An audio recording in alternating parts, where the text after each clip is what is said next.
Ketika hidup terasa berat, tangan-Mu Tuhan selalu menopangku. Di saat jalan terasa buntu, cahaya-Mu Tuhan selalu terangiku. Mujizat-Mu masih terjadi tiap hari, selalu terjadi. Mujizat-Mu masih terjadi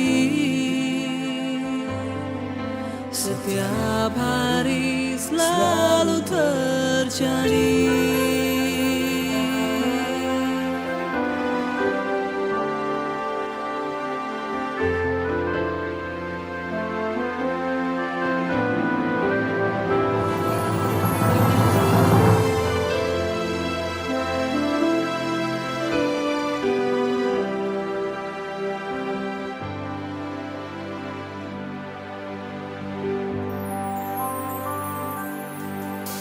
Ketika hidup terasa berat, tangan-Mu Tuhan selalu menopangku.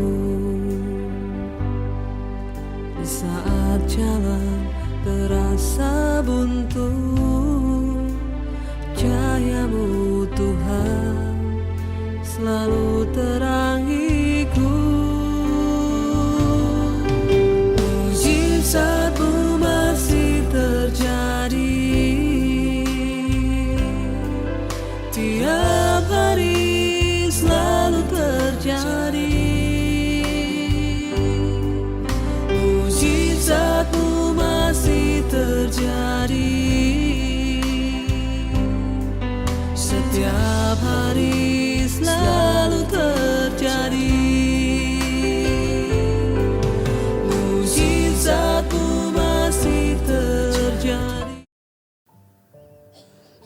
Shalom saudara yang dikasihi Tuhan, berjumpa lagi di ibadah siang hari ini. Kita mau bersatu dalam doa untuk bersyukur kepada Tuhan. Tuhan Yesus, terima kasih Tuhan untuk setiap anugerah-Mu yang boleh kami alami dalam hidup kami Tuhan. Kalau kami masih boleh menikmati berkat-Mu setiap pagi Tuhan, kami bersyukur. Kalau sebentar lagi kami ingin memuji dan meninggikan nama-Mu Tuhan, hadirlah di tengah kami. Terima kasih Tuhan, terima kasih. Kami mau buka hati untuk setiap jamahan-Mu Tuhan. Kami mau berserah penuh di hadirat-Mu. Mari saudara kita katakan bersama. Kami mau buka hati Tuhan. Ku buka hati untuk jamahan-Mu, berserah penuh di hadirat-Mu. Kau ambil alih seluruh hidupku di altar-Mu, menyembah-Mu. Kami mau buka hati Tuhan. Ku buka hati untuk jamahan-Mu, berserah penuh di dalam hadirat-Mu Tuhan. Ambil alih seluruh hidup kami Tuhan. Seluruh hidupku di altar-Mu, menyembah-Mu. Mari saudara katakan lebih lagi tuh. Ku buka hati untuk jamahan-Mu, berserah penuh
berserah kepadamu, bahkan untuk selamanya. Engkau tetap setia Tuhan. Engkau setia, Kau hadir Tuhan. Kau hadir di setiap langkahku. Ku aman di dalam hadirat-Mu. Kau buktikan Engkau setia. Kan ku angkat tinggi tangan kami Tuhan. Kan ku angkat tinggi tanganku, tandaku berserah kepadamu, bahkan sampai selama-lamanya. Engkau tetap setia. Engkau setia, Kau hadir. Kau hadir di setiap langkahku. Ku aman di dalam. Kami aman di dalam hadirat-Mu ya Tuhan. Engkau buktikan bahwa Engkau setia. Buktikan Engkau setia. Kan ku angkat tinggi tangan kami Tuhan. Kan ku angkat tinggi tanganku, tandaku berserah kepadamu. Selamanya Engkau setia.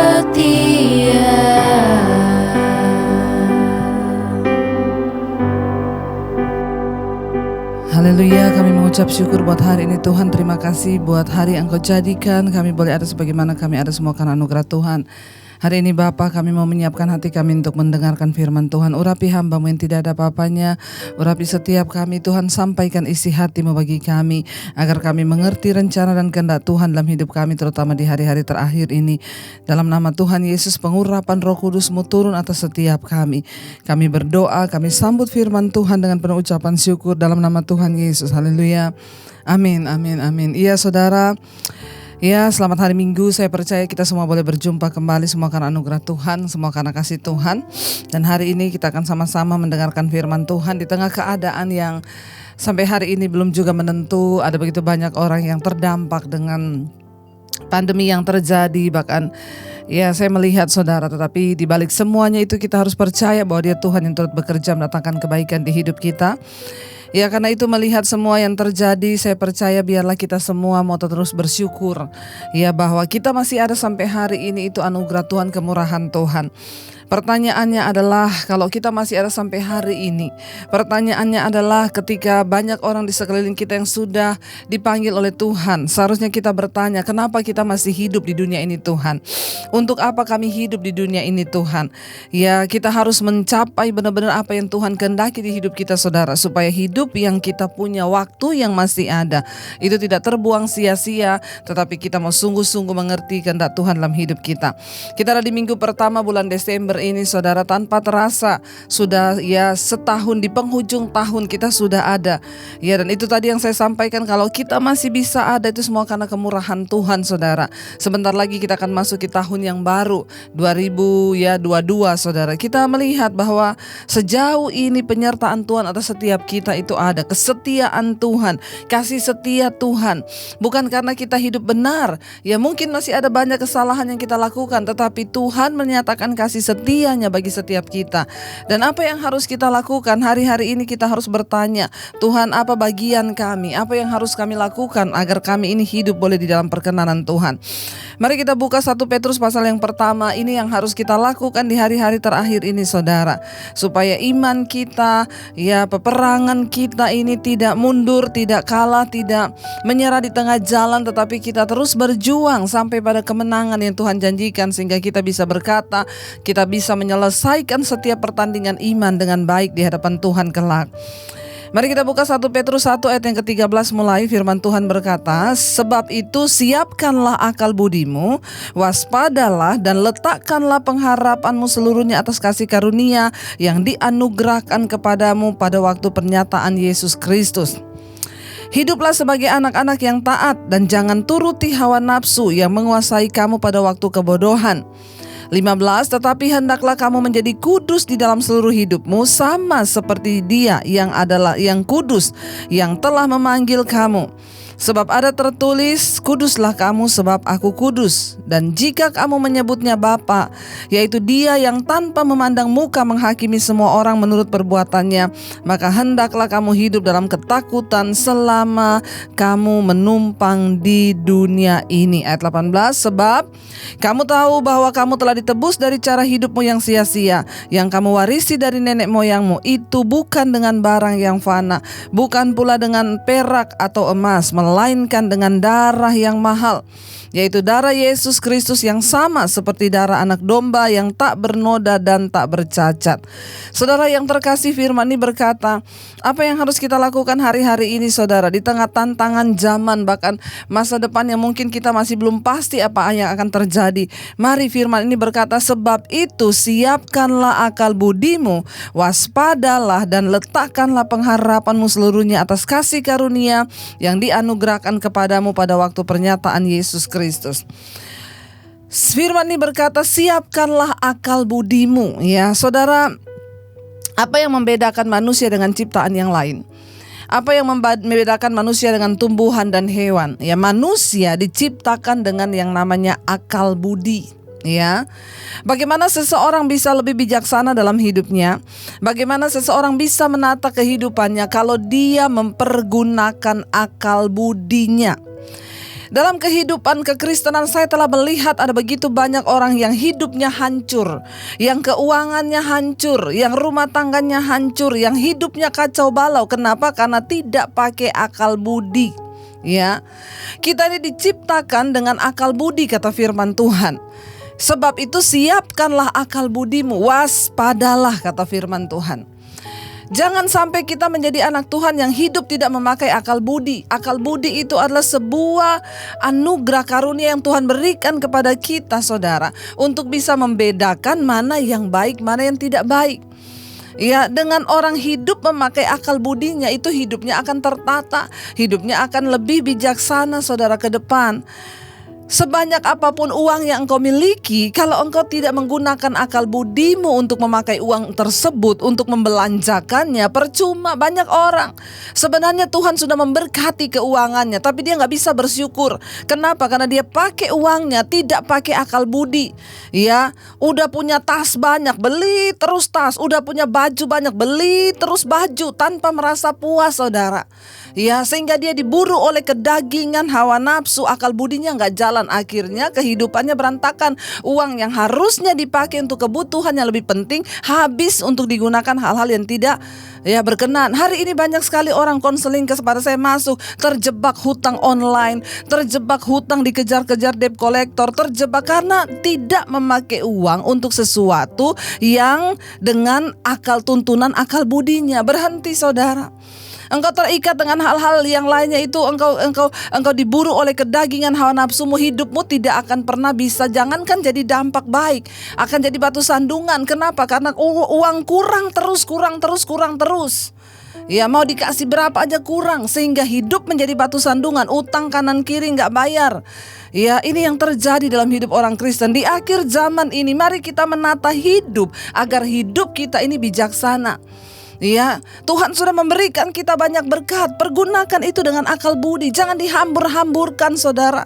Ya, mau pamer kanan kiri, mau ini supaya terlihat wah. Tapi akal budi kita gak kita pakai, sehingga kita terjebak dalam banyak persoalan dan masalah. Kenapa? Karena kurang berhikmat, kurang akal budi. Saya mau berkata hari ini, mari kita bertobat. Pergunakan akal budimu, ya. Di dalam pernikahan juga kita menjaga kekudusan dalam pernikahan. Kenapa ada begitu banyak orang jatuh dalam perselingkuhan? Kenapa? Gak berakal budi. Ya tapi saya tuh karena diajak temen, Bu. Tadinya mau meeting kantor, akhirnya kita ke night club. Di sana ada penyanyi, Bu. Penyanyi yang dekat-dekat saya. Kan engkau tidak berakal budi. Kalau ada teman kantor ngajak meeting di tempat-tempat yang tidak baik, ya ajaklah kita meeting di tempat yang baik aja, jangan di sana. Kalau bisa hindari. Ya, apalagi engkau tidak tahan godaan didekat-deketin sama penyanyi kafe, akhirnya saya jatuh. Enggak pakai akal budi, saudara. Ya, mari kita siapkan akal budi kita ini serius. Di akhir zaman pakai akal budimu, saudara. Supaya hidupmu itu terbebas dari banyak malapetaka. Supaya hidupmu bisa berkenan di hadapan Tuhan. Orang yang hidupnya tidak dipimpin akal budinya, maaf saudara, hidupmu pasti kacau balau. Ayat ini berkata, siapkan akal budimu. Ya, pakai hikmatmu, pakai akal budi yang sudah Tuhan berikan. Ya, untuk menuntun hidup kita ini, supaya hidup kita ini di akhir zaman kita kan disuruh Tuhan untuk menjadi dampak dan berkat bagi banyak orang. Tapi jangankan menjadi berkat bagi banyak orang, untuk diri sendiri aja kita gak pakai akal budi, sehingga kita ini jadi batu sandungan buat orang lain. Bertobat saudara ya, bertobat. Mari kita sungguh-sungguh hidup di dalam perkenanan Tuhan. Pakai akal budimu dalam mempergunakan uangmu, di dalam menata rumah tanggamu, dalam menata kehidupanmu. Pakai akal budi. Jangan cuma karena mau gaya, mau pamer, mau segala macam, akhirnya kita ya hidupnya jadi tidak berdampak dan tidak menjadi berkat. Ayat ini berkata, pakai akal budimu, siapkan akal budimu. Hindari hal-hal yang dicari-cari. Orang yang berakal budi itu ya sudahlah ya, ada masalah pun ya sudahlah, kita anggap gak ada masalah. Kita hidup saudara pakai akal. Saat ini dikatakan waspadalah dan letakkanlah pengharapanmu seluruhnya atas kasih karunia yang dianugerahkan kepadamu pada waktu pernyataan Yesus Kristus. Saudara, iya, kita ini disuruh pakai akal budi dan waspada. Akal budi itu membuat kita ini hidupnya lebih waspada. Waspada menggunakan uang, waspada menjaga pernikahan, waspada menjaga pergaulan buat anak-anak muda. Kalau teman-temanmu ajak kamu dugem ke tempat-tempat yang tidak benar, jauhi, pakai akal budi. Jangan karena nanti saya dibilang gak gaul, Bu, kalau saya gak ikuti mereka ke night club dugem. Itu namanya gak pakai akal. Pakai akal saudara. Kalau saya ke sana, apa yang saya dapatkan? Cuman buang uang, buang tenaga, buang pikiran. Nanti saya ikut jatuh dalam pergaulan yang tidak benar. Disuruh coba rokok, mencoba rokok. Tidak pakai akal budi, saudara. Ayo sungguh-sungguh kita mempersiapkan akal budi kita hari-hari ini. Ya, agar hidup kita lebih bijaksana. Pakai akal budimu saudara. Waspadalah. Akal budi akan membuat kita nih waspada. Waspada itu apa? Oh ya, bahaya nih kalau saya diajak ke sana nih, wah saya bisa jatuh nih. Oh bahaya nih kalau saya ngikuti terus keinginan daging saya, uang saya pakai buat belanja ini, beli baju, beli tas, beli ini. Wah nanti saya akan kekurangan nih untuk beli sesuatu yang lebih penting bagi saya. Akal budi membuat kita lebih waspada dalam hidup ini, supaya kita gak terjebak utang online. Banyak sekali WA yang masuk, terjebak hutang. Saya tidak bisa menolong.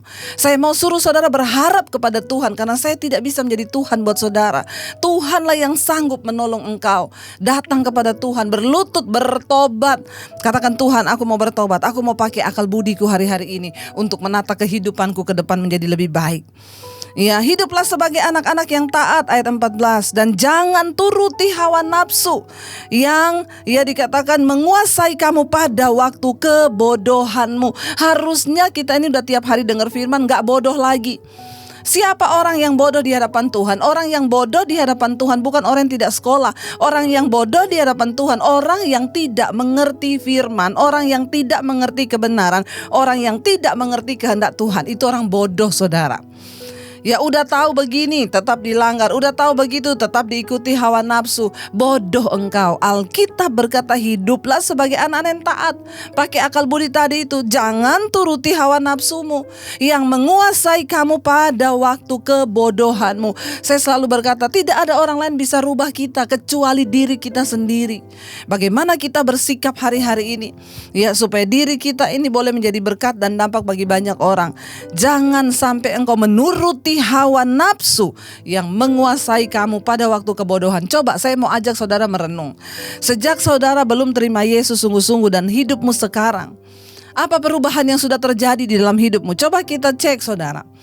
Kalau engkau masih terus kepahitan, engkau masih terus iri hati, engkau masih terus mendengarkan omongan orang, hidupmu ditentukan oleh penilaian orang, engkau masih terus boros, engkau masih terus menghambur-hamburkan uang, engkau masih terus tersinggung, engkau masih terus bersikap seperti anak-anak, bahkan sampai hari ini masih ada yang terus hidup dalam kenajisan, percabulan.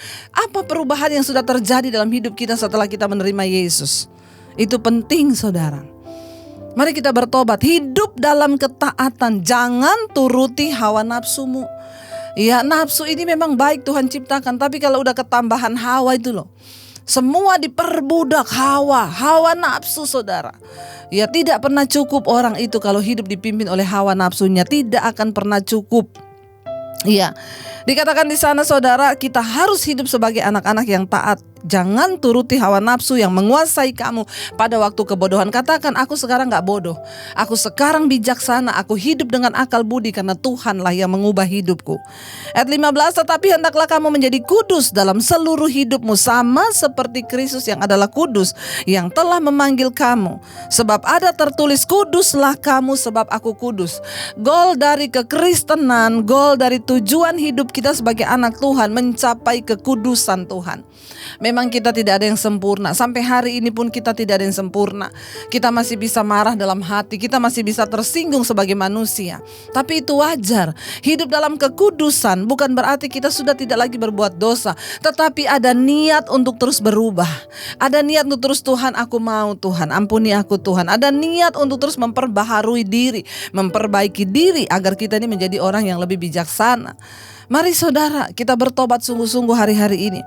Firman ini berkata, kuduslah kamu, hendaklah kamu menjadi kudus di dalam seluruh hidupmu, dalam pikiran, perkataan, hati, perbuatan, semua yang kita lakukan. Kita dituntut untuk menjadi kudus. Kudus itu apa? Niat hati yang ingin selalu hidup di dalam kebenaran, itu kekudusan. Mungkin kita masih jatuh, aduh saya masih marah hari ini, aduh saya masih tersinggung lagi hari ini dengan perkataan orang. Tapi kita, Tuhan ampuni aku Tuhan, aku mau lebih kudus lagi di hadapan Tuhan. Itu yang Tuhan lihat saudara, ada niat untuk hidup lebih benar, ada niat untuk hidup lebih kudus lagi. Ya, ada niat untuk hidup lebih mengejar perkenanan Tuhan. Jangan terlalu peduli dengan omongan orang hari-hari ini. Ada begitu banyak orang yang menaruh hidupnya pada omongan manusia, dan dia lupa bahwa Tuhanlah yang menghakimi hidupnya saudara. Ya, kudus kata firman Tuhan, sebab Tuhan yang memanggil kita adalah Tuhan yang kudus. Jangan biarkan hidup kita dikuasai oleh hawa nafsu yang menguasai kita pada zaman kebodohan dulu ketika kita ini masih hidup di bawah hukum dosa. Sekarang kita sudah dimerdekakan. Ya, jangan menjadi bodoh saudara. Mari kita berdoa supaya Tuhan memberikan kita hikmat, ya, akal budi tadi untuk kita ini bisa meninggalkan semua cara-cara hidup yang lama dan kita masuk di dalam hidup yang baru bersama dengan Tuhan. Dikatakan, jangan kamu turuti hawa nafsu yang menguasai kami pada waktu kebodohanmu, tetapi hendaklah kamu menjadi kudus di dalam seluruh hidupmu, sama seperti Dia yang kudus yang telah memanggil kamu. Ya, sebab ada tertulis, kuduslah kamu sebab aku kudus. Ya, ayat 17, dan jika kamu menyebutnya Bapa, yaitu Dia yang tanpa memandang muka menghakimi semua orang menurut perbuatannya, maka hendaklah kamu hidup dalam ketakutan selama kamu menumpang di dunia ini. Ingat, dunia ini kita cuma menumpang.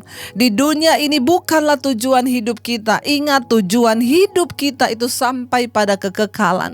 Tujuan hidup kita itu nanti setelah kita mati, itulah hidup yang sesungguhnya dalam kekekalan. Jadi jangan terlalu gila mengejar dunia ini, tapi mari kita mengejar perkenanan Tuhan, saudara. Ya, kita di dunia cuma menumpang. Ayat ini berkata, kalau kamu menyebut dia Bapa, dia yang tanpa memandang muka akan menghakimi semua orang menurut perbuatannya, maka hendaklah kamu hidup dalam ketakutan selama kamu menumpang di dunia ini. Kita disuruh hidup dalam ketakutan. Ketakutan akan apa? Bukan ketakutan akan COVID. Kita disuruh hidup dalam ketakutan. Ketakutan akan apa? Bukan ketakutan akan gak bisa makan. Bukan ketakutan gak punya uang. Kita disuruh hidup dalam ketakutan, yaitu apa? Takut akan Tuhan. Takut lihat keadaan zaman ini sehingga kita tidak mau lagi berdosa. Takut melihat bahwa satu saat Tuhan akan menghakimi. Di sini dikatakan Bapa yang tanpa memandang muka akan menghakimi semua orang menurut perbuatannya. Ingat saudara, satu saat kita semua akan berdiri di hadapan tahta pengadilan Kristus untuk memberikan pertanggungan jawab. Sebab itu firman Tuhan berkata, hiduplah dalam ketakutan senantiasa. Artinya apa? Hidup dalam ketakutan. Takut akan Allah, takut akan Tuhan. Ya, jangan biarkan saudara ketakutan akan COVID, ketakutan akan kematian itu yang tak datang sama kita. Tapi mari kita hidup takut akan Tuhan. Aku takut karena satu saat aku akan dihakimi. Karena itu aku mau beresin dosa. Ini adalah takut yang positif. Firman Tuhan bilang, hendaklah kamu hidup dalam ketakutan selama kamu menumpang di dunia ini. Ingat, kita cuma numpang di dunia ini. Kita cuma numpang. Karena itu pakailah saudara hidupmu, pakailah hartamu untuk hal-hal yang berdampak bagi kerajaan Allah hari-hari ini. Ya, ayat 18, sebab kamu tahu bahwa hidupmu, ya, bahwa kamu telah ditebus dari cara hidupmu yang sia-sia yang kamu warisi dari nenek moyangmu itu bukan dengan barang yang fana, bukan pula dengan perak atau emas, melainkan dengan darah yang mahal, yaitu darah Kristus yang sama dengan darah anak domba yang tak bernoda dan yang tak bercacat. Hari ini kita masih diizinkan untuk memasuki bulan yang pertama di bulan Desember. Kita akan masuk dalam perjamuan kudus, saudara. Perjamuan kudus adalah satu sakramen, ya, untuk memperingati akan pengorbanan Kristus. Yesus berkata, ya, lakukanlah ini, perbuatlah ini, ya, supaya kamu mengingat akan pengorbananku. Ya, Tuhan menyuruh saudara agar kita melakukan perjamuan kudus. Untuk apa? Untuk mengingat akan pengorbanan Kristus. Sebab hidupmu telah ditebus bukan dengan barang yang fana, bukan dengan harta emas atau perak, tetapi dengan darah yang mahal. Biar kita masuk di Desember minggu yang pertama ini dengan hati dan mata yang tertuju kepada Tuhan. Kita mau berkata di akhir tahun ini, Tuhan, kami mau berbenah hidup kami. Kami mau beresin hidup kami apa yang belum beres, agar Tuhan terus dimuliakan dalam hidup kami dan kami boleh mencapai apa yang berkenan di mata Tuhan. Mari saudara, kita mempersiapkan perjamuan kudus. Bagi saudara mungkin yang belum mempersiapkan, silakan persiapkan. Saudara bisa ambil anggur, teh, ya, atau roti, apa saja, biskuit, ya, silakan saudara. Kita mau melakukannya dengan iman karena ini adalah sakramen. Mari kita menghormati tubuh dan darah Kristus agar hidup kita boleh semakin berkenan di hadapan Tuhan. Mari kita siapkan diri untuk memasuki perjamuan kudus. Iya, mari kita siapkan hati kita dan hidup kita untuk masuk dalam perjamuan kudus, saudara. Perjamuan kudus adalah perjamuan Tuhan yang akan mengampuni, menyucikan dosa kita, bahkan menyembuhkan sakit penyakit kita. Karena itu kita harus melakukannya dengan sikap yang hormat. Menghormati perjamuan bukan sekedar ritual, tetapi ini adalah sebuah peringatan bagi kita bahwa Kristus telah mati menebus dosa dan menebus segala kutuk atas hidup kita. Biar kita siapkan hati dan hidup kita, mari bangkit berdiri bersama. Kita mau katakan di hadapan Tuhan, kami tahu bukan dengan barang fana, bukan dengan emas atau perak Engkau menebus kami, tapi kami telah ditebus dari cara hidup kami yang sia-sia dengan darah yang mahal. Terima kasih Bapa, kami bawa hidup kami hari ini di hadapan-Mu Tuhan. Terima kasih Bapa buat hari ini Tuhan. Katakan saudara, bukan dengan barang fana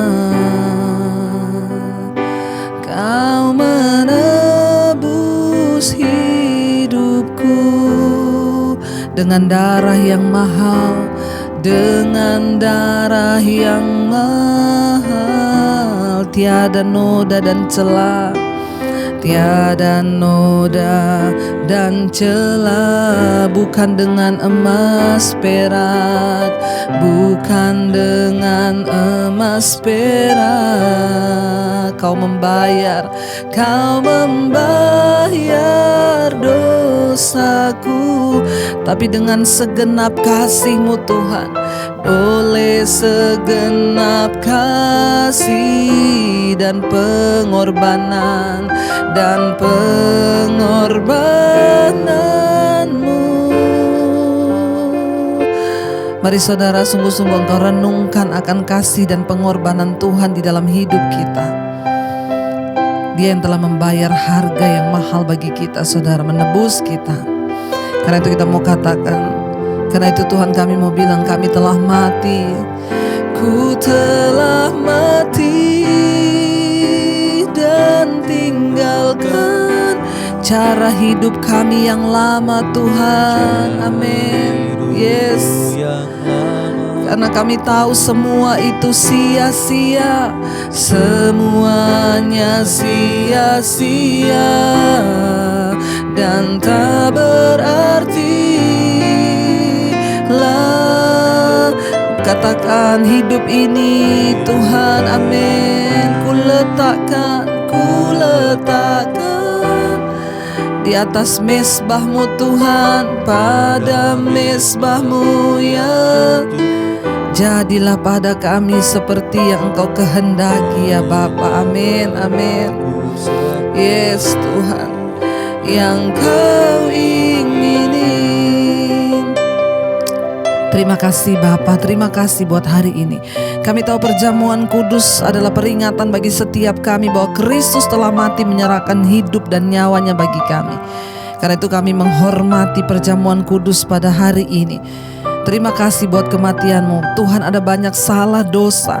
Mungkin selama ini kami hidup tidak memakai akal budi kami, sehingga kami jatuh dalam masalah keuangan, di dalam masalah hutang piutang, di dalam masalah kenajisan, percabulan.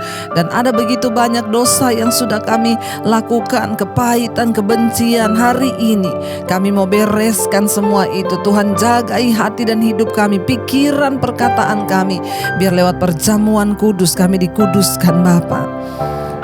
Mari saudara, angkat roti di tangan kanan-Mu tinggi. Dengan iman kita mau datang di hadapan hadirat Tuhan, bahwa ini adalah tubuh Kristus yang diserahkan bagi kita. Tubuh yang tercabik itu, yang sudah menebus pelanggaran dan dosa kita. Karena Dia begitu mengasihi kita. Angkat tinggi roti di tangan kanan-Mu.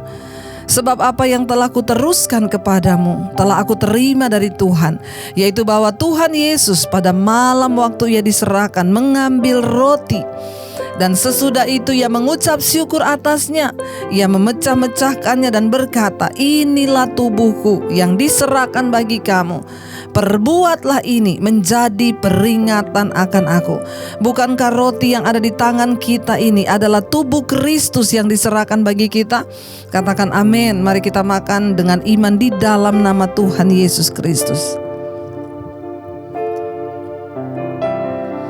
Terima kasih Tuhan, terima kasih Bapa. Terima kasih buat tubuh yang tercabik bagi kami.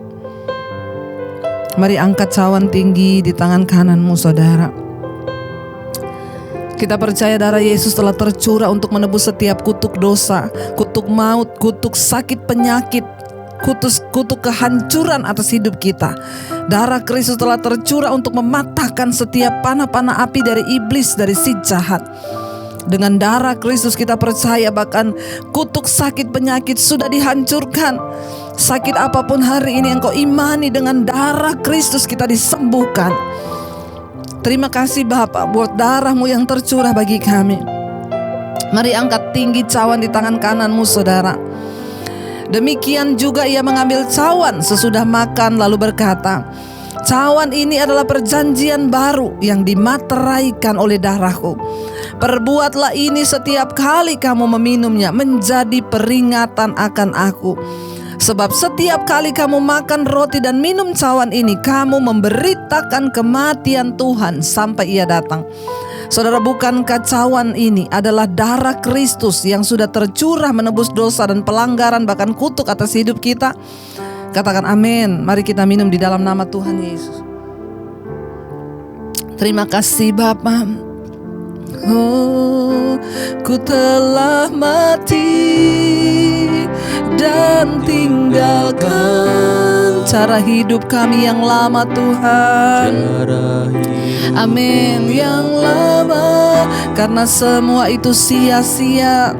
Semuanya sia-sia dan tak berarti lah hidup ini. Kami letakkan, ku letakkan pada mezbah-Mu ya Tuhan, pada mezbah-Mu ya Tuhan. Jadilah pada kami Tuhan, jadilah padaku seperti yang Kau ingini. Terima kasih Bapa. Kami percaya tubuh dan darah-Mu yang sudah menebus kami Tuhan, membawa kuasa hari ini, melepaskan, membawa pertobatan di hidup kami, agar kami hidup dengan akal budi mengejar kekudusan, waspada di hari-hari terakhir. Bebaskan kami dari segala ikatan-ikatan dosa yang memperbudak kami, kedagingan kami yang akan membawa kebinasaan dalam hidup kami Bapa. Tuntun kami dalam jalan-jalan-Mu yang sempurna, agar di hidup ini Tuhan, kami boleh sungguh-sungguh mata kami terarah dan tertuju hanya kepada Engkau saja. Terima kasih buat keselamatan, buat penebusan yang Engkau berikan.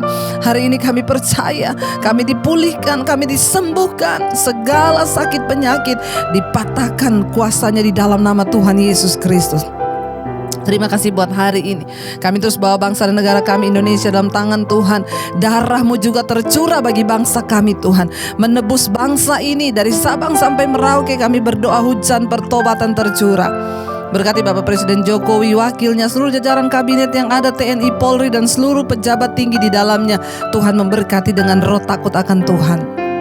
Bahkan setiap kami hari ini, kami percaya masalah kami mendewasakan iman kami. Kami percaya Tuhan, hidup mati kami di tangan Tuhan. Kami percaya segala kutuk-kutuk sudah dipatahkan atas hidup kami. Yang sakit disembuhkan, yang beban berat diberi kelegaan. Karena itu saudara, terimalah kiranya berkat dari Allah Bapa, cinta kasih Tuhan Yesus Kristus, penyertaan Allah Roh Kudus menyertai hidupmu mulai hari ini, bahkan sampai kali yang kedua Tuhan Yesus datang menjemput kita. Nama kita tercatat di dalam kitab kehidupan. Dalam nama Tuhan Yesus yang percaya diberkati, katakan bersama, amin, amin. Tuhan Yesus memberkati. Shalom dan Immanuel.